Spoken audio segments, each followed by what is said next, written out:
I'm out the door and back out into the village square, doing my best to leave my confusion behind me. I've got more important things to think about right now. I've got to think about what I'm going to say to Mads.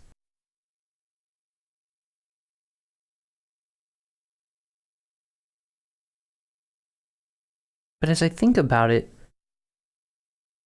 I realize that I've got one more problem when it comes to her. If she finds out I slept with our host, she's gonna kill me.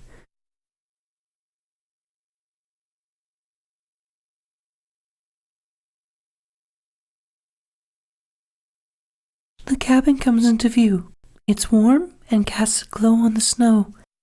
I keep my steady pace. It's been a while since Tara and I talked. Things still aren't fixed. They've improved. She's getting Maddie's help filming now, but I still see that distance between them. It doesn't help that Maddie keeps choosing to stay behind when we go to the village.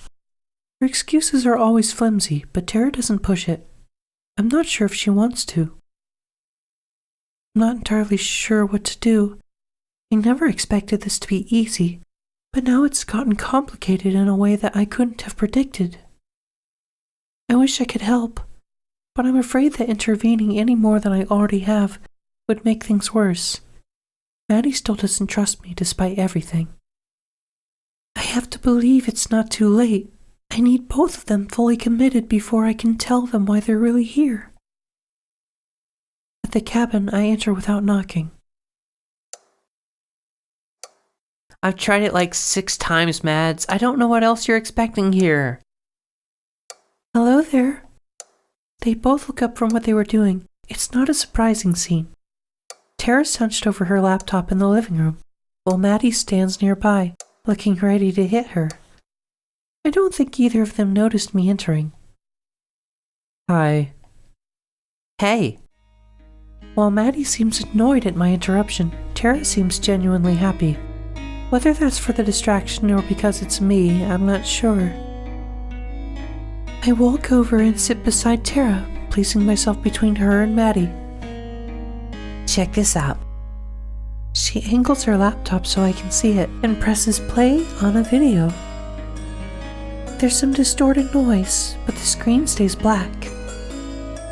What am I supposed to be looking at? Exactly. Somehow exasperated, Maddie throws up her hands and storms off into the kitchen, banging around the cupboards without actually doing anything.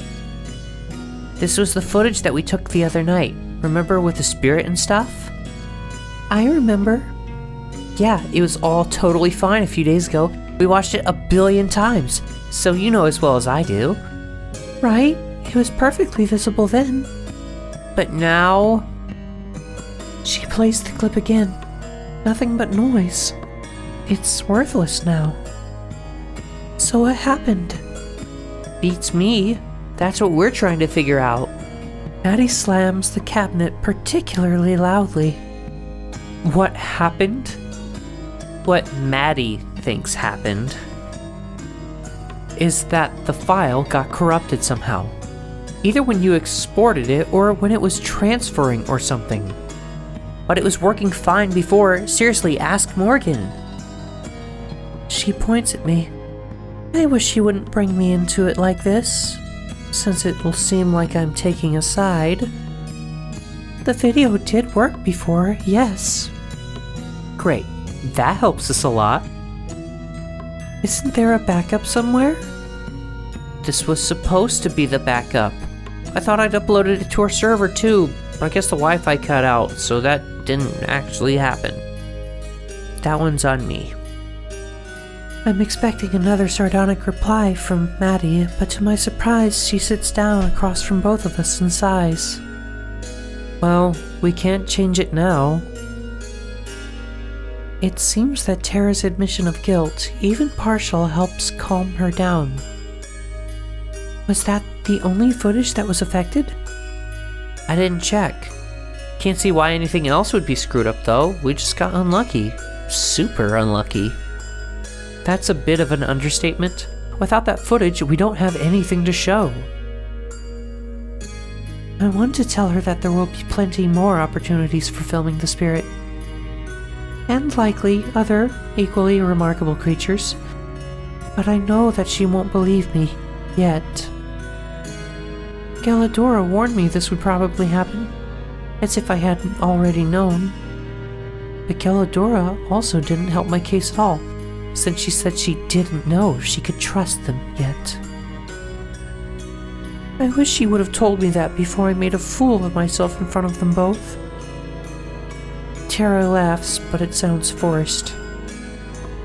Guess we'll have to take some new footage then. Morgan, you don't have any other mystical spirits sitting around that we could film, do you? Funnily enough, I do. I just smile, though.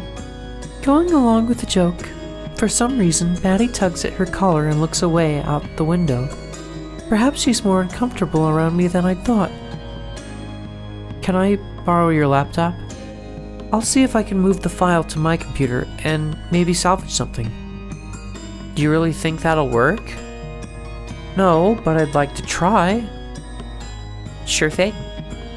She lifts the laptop over me and passes it to Maddie. Thanks, I'll be in my room. Let me know if you need anything. She leaves, taking Tara's laptop with her. She pushes her bedroom door, but doesn't close it all the way. Beside me, Tara places her hand over mine. It's not anything that Maddie would be able to see from her room. I'm not sure why Tara's so insistent on keeping our relationship a secret. Still, I appreciate the gesture. Of everything that's happened since the two of them arrived here, getting close to Tara like this has certainly been the most unexpected. It seems like the things are getting a bit better between the two of you. Did you talk? I make sure to keep my voice low. Not yet. I was going to, but first Mads wasn't home, and she was shut in her room all day once she got back. I was going to bring it up today, but then all this stuff happened. At least the two of you were talking a little. She must be feeling bad too. Maybe. You should have heard her before you got here, though. I'm sorry? Nah, don't be. It's like you said. This is on both of us. You really don't know what happened to the footage? I promise I won't tell Maddie anything. Nope, it's 100% legit. It was working fine, and then it wasn't. I didn't even drop my computer or spill water on it this time. That's so strange. You're telling me Mads is convinced I did something to screw it up, though. I have a niggling suspicion in the back of my mind, but I don't want to bring it up yet. I don't want to alarm Tara if I can help it. Has anyone... Right in the middle of my sentence, the heater in the corner of the room makes a sizzling noise, and then dies. Tara and I both stare at it. Did you see that? I did. God. Clutching her head in her hands, Tara gets up and goes to inspect the heater. She looks around and underneath it, although it's clear she has no idea what she's actually looking for. While her back is turned, I take a moment to peer out the window, scanning for anyone or anything out of the ordinary. I don't see anything. What happened? Heater died. Check it out. Wait, you're kidding me. I wish.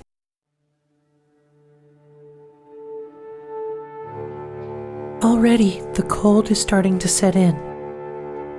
Was it a short circuit or something? I'm glad that she doesn't default to blaming Tara for this. My suspicion gets a little stronger too. No clue. Morgan and I were sitting here when it suddenly died. Didn't give any warning or anything. It was a lot like the... She trails off. She doesn't need to finish the sentence. I'm sure we're all thinking the same thing. Like the footage. She says it anyway. That's a pretty weird coincidence. Do you two think that, they're connected somehow? What, the heater and the footage? There's no way that could be. It's just bad luck. Maybe. She gives me a look that says she doesn't think it's random. I'm inclined to agree. Any luck with saving the video so far? Not yet, but I just started. Give me a bit. Right. I'm gonna go grab a blanket. You want one, Morgan? No, thanks. What the hell?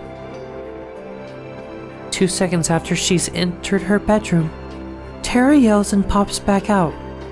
The heater in my room is dead too? What? Are you sure? Of course I'm sure.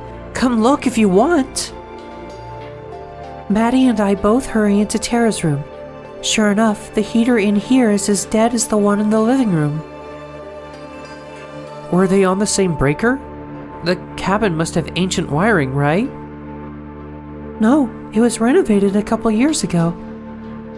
Is the one in your room still working, Mads? Without waiting for an answer, Tara pushes past and goes to look, ignoring Maddie's feeble clamor against barging in. We follow behind Tara yet again. In Maddie's room, the heater is running fine. That's so unfair.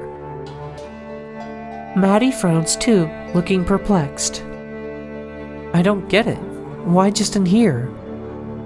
That's a pretty weird coincidence. Tara does a poor imitation of Maddie's voice. It is. What else do you want me to say? Grumbling, Tara leaves the room without giving an actual answer. Maddie doesn't try to stop her and stares at her perfectly functional heater. I shut the bedroom door behind me as I leave. Okay, tell me I'm not crazy.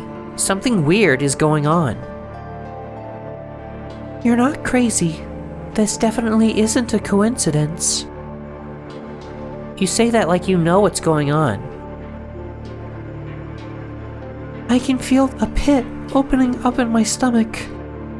I've never been good with words, and I'm not sure how to phrase everything I'm going to tell her, much less how she'll take it.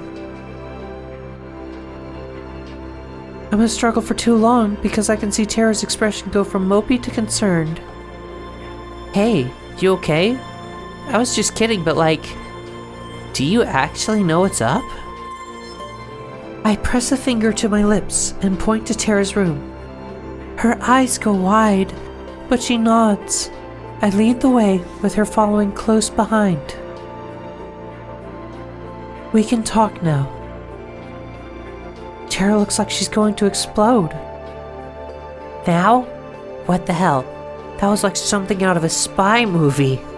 Shh! Not so loud. I listen for any indication that Maddie's followed behind us, or is eavesdropping, but her door never opens. Tara watches, waiting for me to elaborate, but I can tell that it's taking every ounce of self-control she has to not barrage me with questions. It's understandable. Okay, bear with me, because I'm not sure how to say some of this. I don't think that all these malfunctions are a coincidence. I think they're intentional sabotage, and that my mother's to blame. Your mom? Yes, and I also think that Maddie might be involved too. It's not her fault at all. I'm afraid that my mother might have gotten to her first. She might not even know it. Gotten to her? How? As in, she's not in control of her actions. She might not even be aware of them. You mean like mind control? More or less, yes. She stares at me and then starts to laugh. She gets up and paces around the room, her hands flying in useless motions as she laughs. Okay, you're screwing with me, right? Mind control? Maddie? I'm not messing with you. I'm dead serious. I can't blame her for being incredulous. It's a lot to take in at once, and the rest of what I have to say is even stranger. But if there's anyone who will believe me, who will believe the truth. It's Tara. Her laugh becomes a whistle as she calms down. She takes a second to compose herself, and then sits on the bed next to me. Okay, mind control. Go on. Like I said, I doubt Maddie's even aware. It's probably more like sleepwalking for her. But it would make sense. You said she's been spending a lot of time away from the cabin, right? And that she doesn't like to talk about where she's been? Plus the footage being damaged and then the heater's dying. It makes sense. You're gonna have to sell me on this more. I wouldn't say that makes sense. What's the point of it? Why would your mom do that, and how? Like, we haven't even approached the point of making sense. I know. I'll explain. I'm trying to remain calm myself, but there's a nervousness that I've never felt before. This is my first time ever talking about this with someone else. No matter how many times I'd imagined this conversation and rehearsed it in my head, it's nothing like real life. My mom isn't really my mom. To be frank, she's not even human. Not anymore. I pause, waiting to see how Tara takes it. No reaction. I doubt that anything I'm saying even registers as a possibility to her. My only choice is to go through it all and hope that she believes me in the end. The person that you've met, the creature, is something else, using a human woman's body as a host. She has the whole town under a glamour that makes them loyal to her, and she has for years. Longer than I've been alive. I think she has Maddie now, too. The reason that I sent you an email and invited you to Eysenfeld isn't because of the forest spirit or any of that other stuff, although it's related too. The reason is because I need your help. Evelyn, or the thing inside her, is going to try and kill me soon, to use me as a new host, within the next few weeks. You are the only people in the world who I could think of who might believe me. There wasn't anyone else I could ask. She knows that too, which is why she's trying to get rid of you now. Ruin your trip, make you want to leave. She wouldn't ever hurt either of you. Too many people would notice if something happened. There'd be way too much unwanted attention on her. But if she could get the two of you to leave Eysenfeld, then she'd be able to proceed with her plans. I'm pretty sure that's what she's trying to do, through Maddie. That's it, I guess. As I finish speaking, I look down at my legs. It feels like a weight has been lifted off my chest. If nothing else, I'm glad that I got to tell someone. Even if nothing changes, at least I got to share my story. If she doesn't believe me, if she thinks I'm as crazy as Maddie does, then I'm out of options. The silence stretches on, and I glance up at Tara's face. For someone usually so expressive and easy to read, her face is immutable. I can't tell what she's thinking.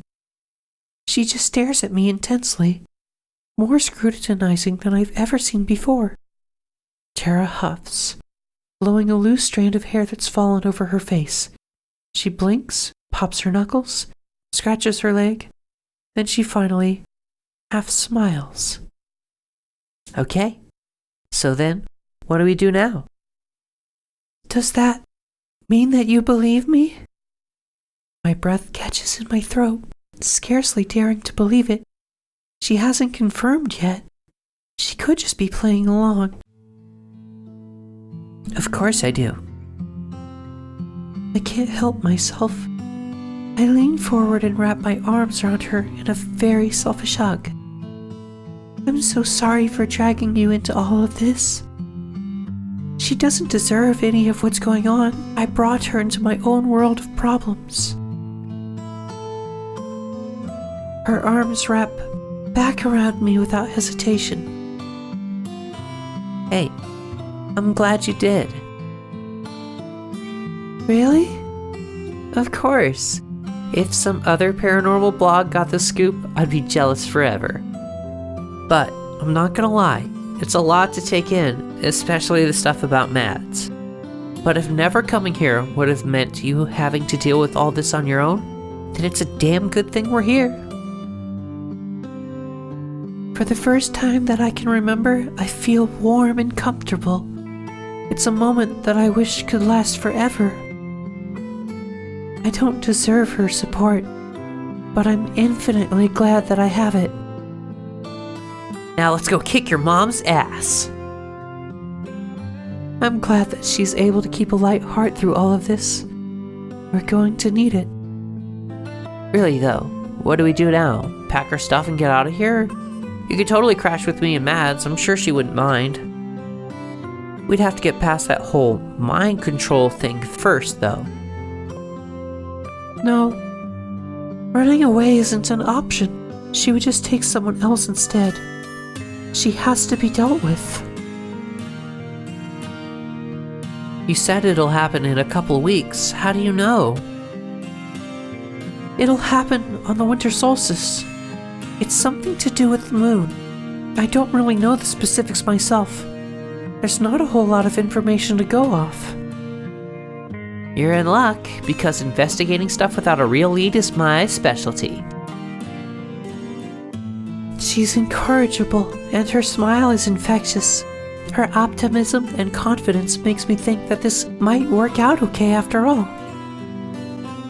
There'll be plenty of time for that, I promise.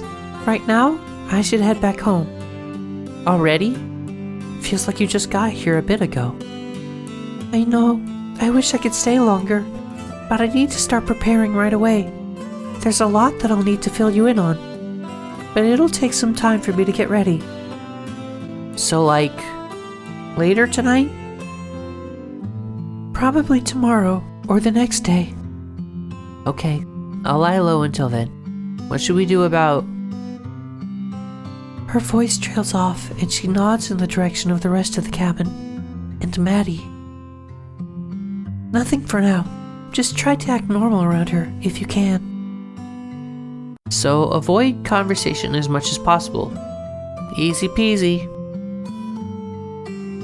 We stand up together and Tara walks me to the front door. So, see you soon, I guess? Right. She leans forward suddenly, giving me another quick hug. My second one today. It's over far too quickly. Cool. I'll be waiting. Me too.